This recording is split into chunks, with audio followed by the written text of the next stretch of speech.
sekalian.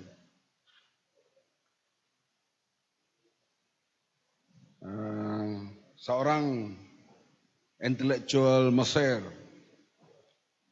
Said Reda, kira-kira 70 tahun dahulu, lebih kuranglah, beliau pergi ke Eropah. Beliau menyatakan, aku melihat Islam di Eropah.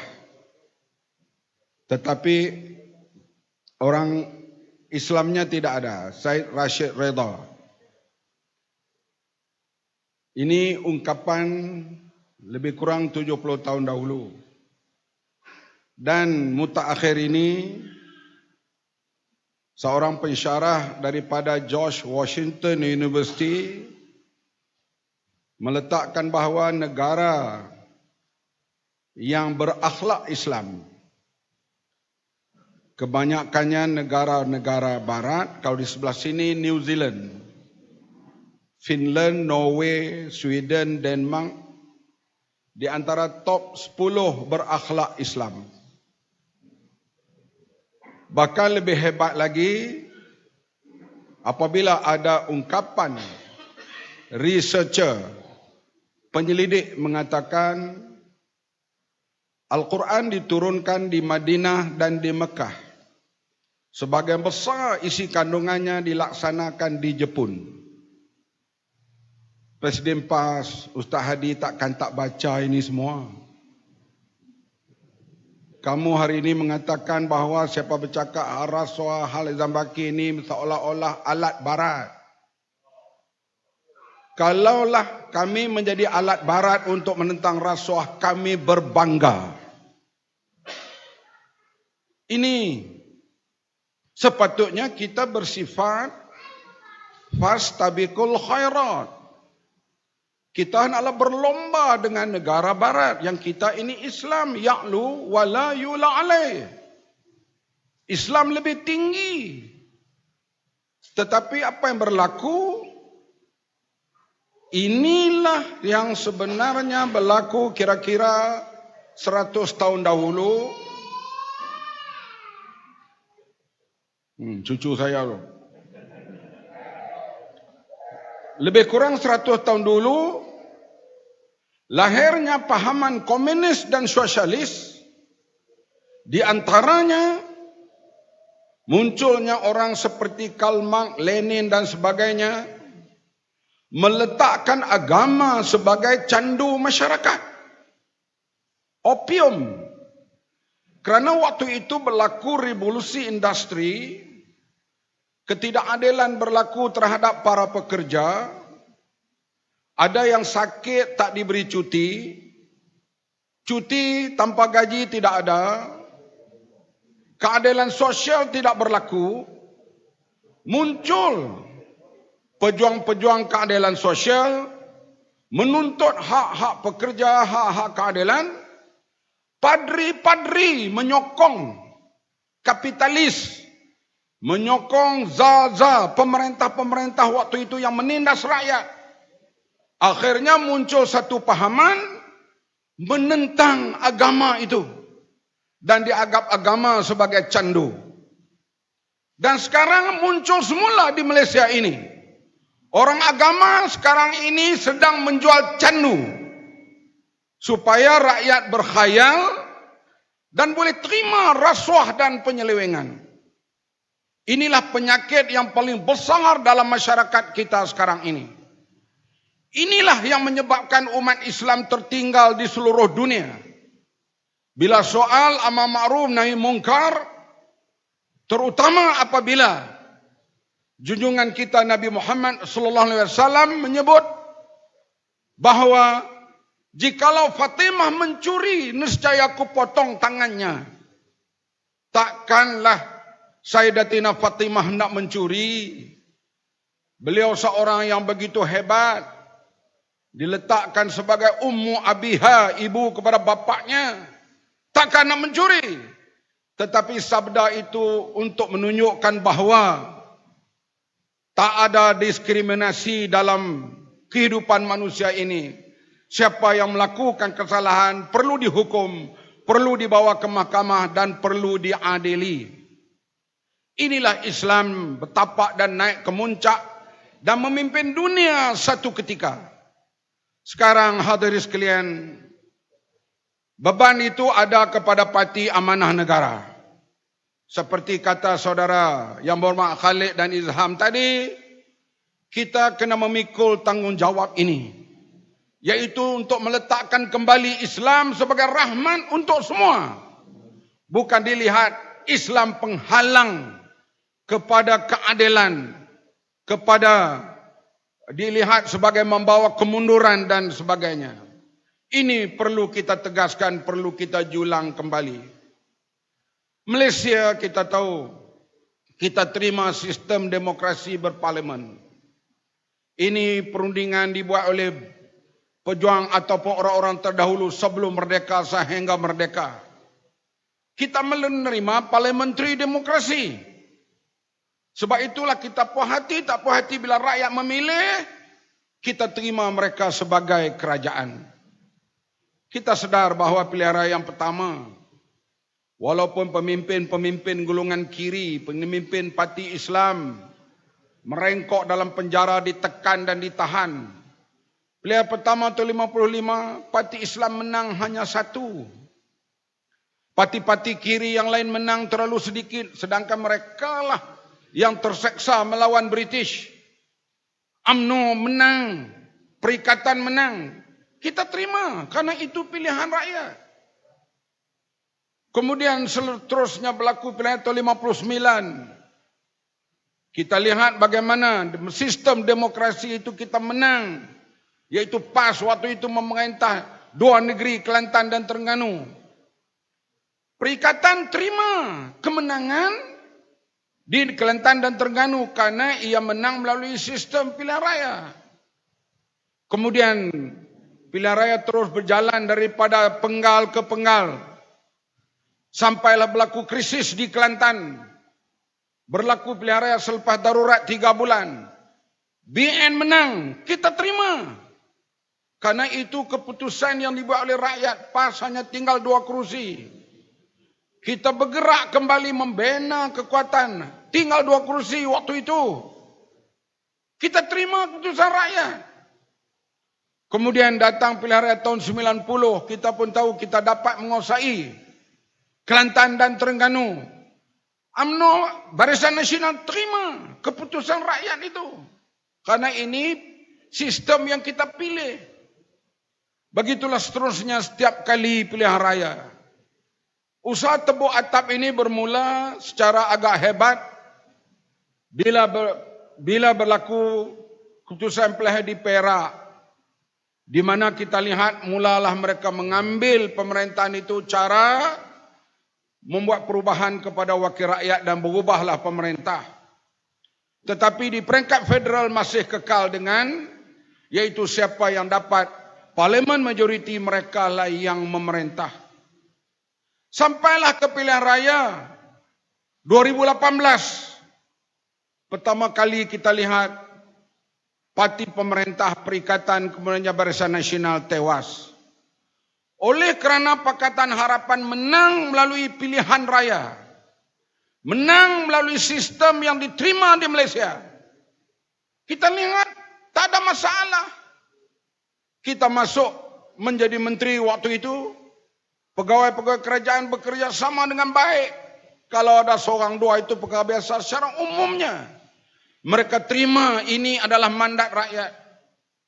Saya sebagai Menteri Pertahanan yang tak ada latar belakang ilmu ketenteraan. Masuk di situ. Jeneral-jeneral tentera, 4-star jeneral sampai kepada ahli pangkat bawah. Orang panggil ALP, ahli lain-lain pangkat, askar lain-lain pangkat. Mereka bekerja sama pegawai-pegawai kerajaan yang kanan yang nak pencen lagi 2-3 tahun. Penuh dengan pengalaman. Mereka bersama dengan kita, berbincang dengan kita, tak ada masalah karena mereka tahu kita dapat mandat melalui sistem yang kita pilih, iaitu sistem pilihan raya. Tetapi hadirin sekalian, kerana nafsu yang nak jadi Perdana Menteri, Nafsu yang mengatakan bahawa nasib Melayu, Islam akan terjejas, buat himpunan sana, buat himpunan sini, maka berlakulah peristiwa tanpa melalui pilihan raya, berlaku peralihan kuasa melalui syaratan MUF. Bila ambil alih kuasa secara ini, saya tidak tahu pegawai-pegawai kerajaan hormat atau tidak kerajaan seperti ini.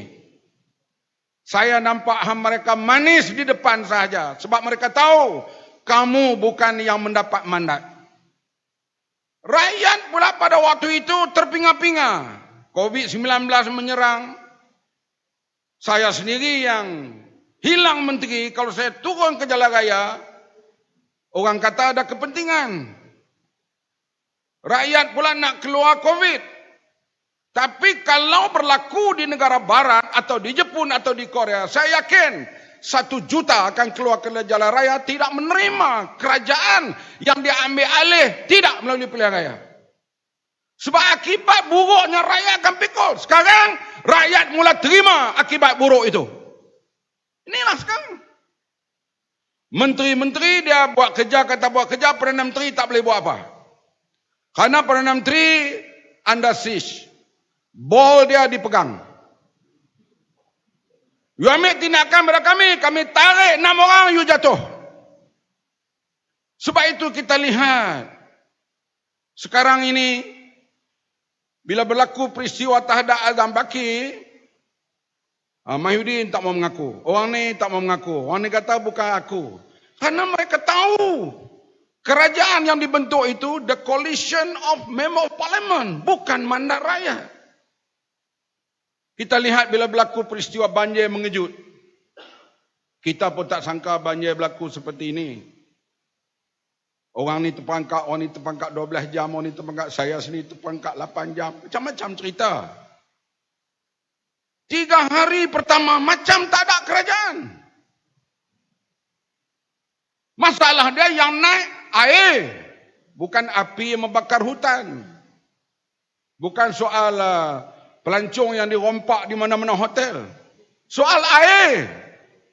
Menteri air boleh pergi umrah. Kalau saya jadi Perdana Menteri, wajib saya pecat Menteri air ini.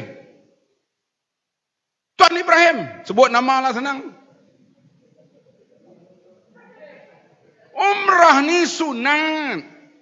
Wajib. Haji itu wajib.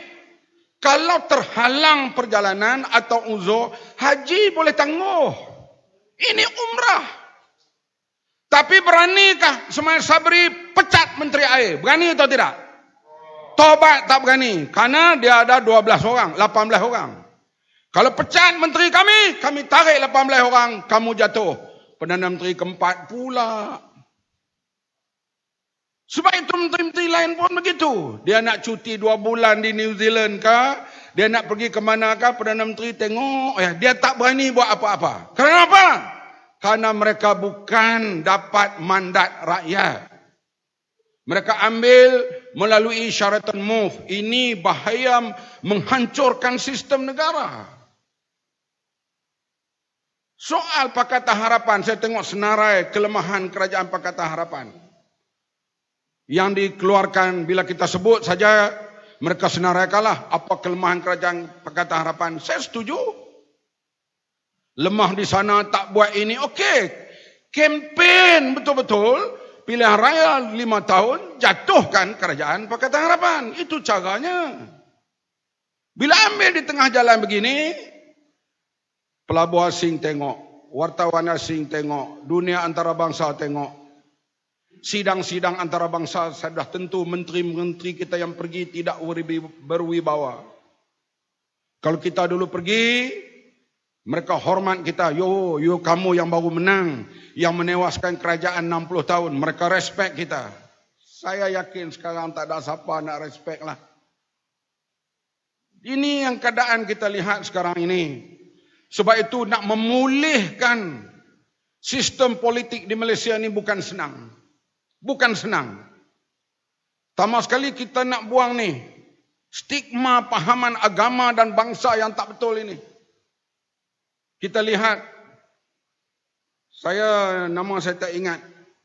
Yang tersebar video sekarang ini. Presiden Mahkamah Tinggi dan Tara, Profesor Dr. Tan Sri Muslim Yusof. Dia Presiden Mahkamah. Dia menceritakan bagaimana di sudut membela hak-hak orang Melayu antara Lim Guan Eng dengan Tengku Zafrul. Dia kata Zafrul ni tak bela langsung Melayu. Terutama bila dibawa ke mahkamah dalam hal nak isyat bankrupt dan sebagainya, Zafrul tak tolong. Tapi Lim Guan Eng yang banyak tolong.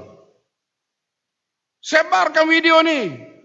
Sebab puak-puak PAS ni duk main ini, semua kerja ni kerja DAP nak memusnahkan Melayu dan Islam.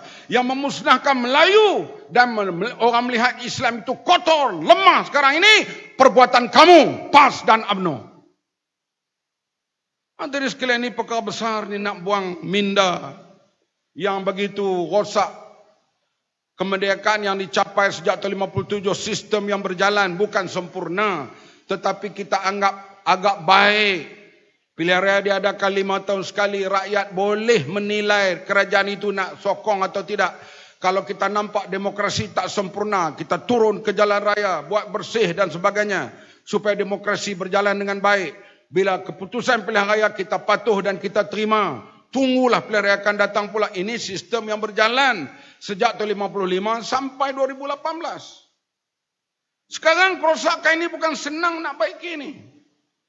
Kalau anak-anak muda benci kepada orang politik, pembangkang ke kerajaan ke, saya setuju dengan anak-anak muda itu. Memang kalau kita orang biasa pun kita meluat lah. Hari ini parti ini, hari ini parti ini, esok kata ni, esok kata ni.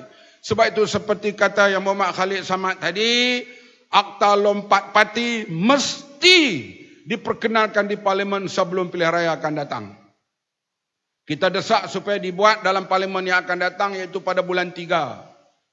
Kalau nak buat pilihan raya lah selepas ni. Kalau tidak, saya bimbang peratus rakyat keluar mengundi akan berkurangan yang amat sangat. Kerana mereka tak yakin lagi wakil rakyat mereka pilih akan kekal atau tidak dengan parti itu sekurang-kurang satu penggal. Satu penggal, sebab dia dipilih untuk satu penggal. Sekarang orang berebut tubuh parti politik. Sebab mereka tahu, menang 2 kursi ke, 4 kursi ke, kemungkinan boleh jadi kerajaan. Sebab apa? Parti yang tak cukup akan cuba offer itu, offer ni, sebab kerajaan dibentuk melalui pergolakan ahli parlimen, bukan lagi pilihan rakyat mana parti atau mana kumpulan yang mereka mahu. Inilah hadirin sekalian perkara besar yang kita hadapi. Soal rasuah misalnya. Rakyat boleh buat tuduhan, boleh kemukakan, mana bukti? Saya setuju dengan Ustaz Hadi lah hal ini. Sebab itulah bila kita nak buat satu tuduhan, kita kena ada siasatan. Misalnya, sebelum pilihan raya dulu, kementerian yang paling teruk dihentam ialah Kementerian Pertahanan. Soal pembelian kapal selam, soal kapal helikopter tak sampai, soal kapal selam di Lumut, kenapa tak siap, semua menjadi hujah kita dalam ceramah. Siapa nak tahu? Maka bila masuk kabinet, saya kata, eloklah tubuh satu jawatan kuasa siasatan terhadap Kementerian Pertahanan. Kita sendiri sebagai menteri minta jawatan kuasa ditubuh. Kabinet bersetuju. Akhirnya dipilih siapa? Tan Sri Amrin Buang. Seorang ketua audit negara yang begitu hebat satu ketika dulu. Dia mengetuai siasatan dan buat siasatan hampir setahun. Memang didapati banyak penyelewengan. Apa land swap saja kerajaan dah rugi lebih kurang 500 juta. Kemudian dalam pembinaan kapal di Lumut, 1 bilion tak tahu wangnya ke mana. Tak tahu wangnya itu dibayar ke mana. Dalam keadaan siap siasatan itu, kita pun nak bertindak, pum, kerajaan kita jatuh. Kita boleh buat tuduhan, tapi kena buat siasatan. Siasatan itulah mereka ni orang profesional. Lawyer, bekas pegawai kerajaan, bekas ketua audit negara. Sepatutnya Ustaz Hadi ni dia kena kata, tuduhan tak ada azam baki, boleh tuduh. Buatlah siasatan, tubuh jawatan kuasa siasatan, betul atau tidak? Ni tak. Siapa yang tuduh Azam baki ni rasuah dan sebagainya. Mereka ejen barat. Dan mereka ejen DAP nak jatuhkan kerajaan. Ya, aku geram ni semua. Ulang ejen DAP. Sampai bila ni nak berperangai macam ni? Malulah. Saya tak kisah orang melihat Islam itu. Anak muda ada orang melihat inikah dia Islam. Sebab itu orang lihat negara Islam mundur. Bila berlaku kacau bilau dalam negara Islam di Iraq, di Syria, di Somalia, di Sudan, kemana orang Islam pergi?